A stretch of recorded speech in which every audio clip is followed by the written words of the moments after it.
ବୌଦ୍ଧ ଜିଲ୍ଲାରେ matric board ପରୀକ୍ଷା ଆରମ୍ଭ। ମାଧ୍ୟମିକ ଶିକ୍ଷା ପରିଷଦ ଓଡ଼ିଶା ପକ୍ଷରୁ ଆୟୋଜିତ ପରୀକ୍ଷା ବୌଦ୍ଧ ଜିଲ୍ଲାର 33ଟି କେନ୍ଦ୍ରରେ ସୁଚାରୁ ରୂପେ ଗୁରୁବାର ଦିନ ମାତୃଭାଷା ଓଡ଼ିଆରୁ ଆରମ୍ଭ ହୋଇଛି। ଉକ୍ତ ମ୍ୟାଟ୍ରିକ୍ ପରୀକ୍ଷା ଫେବୃଆରୀ-ମାର୍ଚ୍ଚରୁ ଆରମ୍ଭ ହୋଇ ମାର୍ଚ୍ଚ 3 ତାରିଖ ପର୍ଯ୍ୟନ୍ତ ଚାଲୁ ରହିବ। ପ୍ରଥମ ଦିନରେ ପରୀକ୍ଷା ଶାନ୍ତିପୂର୍ଣ୍ଣ ଓ ଶୃଙ୍ଖଳାବଦ୍ଧରେ ସମ୍ପନ୍ନ ହୋଇଥିବା ସୂଚନା ମିଳିଛି।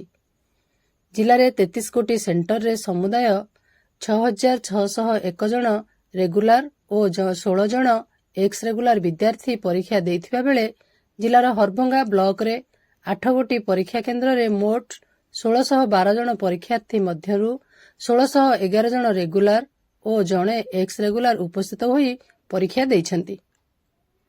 ଏହି 8 ଗୋଟି ପରୀକ୍ଷା କେନ୍ଦ୍ର ମଧ୍ୟରୁ ବାବା ବୈଦ୍ୟନାଥ ନୋଡାଲ ହାଇସ୍କୁଲ ସୋରସରାଠାରେ 226 ପରୀକ୍ଷାର୍ଥୀ, ୟୁଜି ହାଇସ୍କୁଲ ବାମଣ୍ଡାଠାରେ 182 ଜଣ, ଗ୍ରାମପଞ୍ଚାୟତ ହାଇସ୍କୁଲ କୁସଙ୍ଗରେ 160 ଜଣ, ସରକାରୀ ବାଳିକା ହାଇସ୍କୁଲ ବଡ଼ବନ୍ଧରେ 259 ଜଣ, ହରଭଙ୍ଗା ହାଇସ୍କୁଲରେ 241 ଜଣ, ଲାଲବାହାଦୁର ବିଦ୍ୟାପୀଠ ତିଲେଶ୍ୱରଠାରେ 153 ଜଣ, ପୁରୁଣାକଟକ ହାଇସ୍କୁଲରେ ରେଗୁଲାର 222 ଓ ଏକ୍ସ ରେଗୁଲାରରେ ଜଣେ, ସାଧୁଚରଣ ହାଇସ୍କୁଲ ବୀରନରସିଂହପୁରଠାରେ 168 ଜଣ ପରୀକ୍ଷାର୍ଥୀ ପରୀକ୍ଷା ଦେଇଥିବା ଜିଲ୍ଲା ଶିକ୍ଷା କାର୍ଯ୍ୟାଳୟ ପକ୍ଷରୁ ଜଣାପଡ଼ିଛି।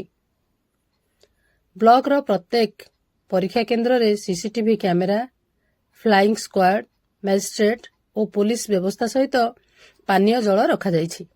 ପ୍ରଶ୍ନପତ୍ର ନିରାପଦ ଭାବରେ ପହଞ୍ଚାଇବା ଓ ସମୟ ମାନ୍ୟ ଭାବେ ବଣ୍ଟନ କରିବା ଜିଲ୍ଲା ପ୍ରଶାସନ ପକ୍ଷରୁ ବିଶେଷ ବ୍ୟବସ୍ଥା ହୋଇଛି। ଜିଲ୍ଲା ଶିକ୍ଷାଧିକାରୀଙ୍କ କହିବା ଅନୁସାରେ ନକଲ ରୋକିବାକୁ କଡ଼ା ନଜର ଓ ଶୂନ୍ୟ ସହନଶୀଳତା ନୀତି ଅନୁସରଣ କରାଯାଇଛି। ପରୀକ୍ଷାର୍ଥୀମାନେ ମଧ୍ୟ ଆତ୍ମବିଶ୍ୱାସ ସହିତ ପରୀକ୍ଷା ଦେଉଥିବା ଦେଖାଯାଇଛି।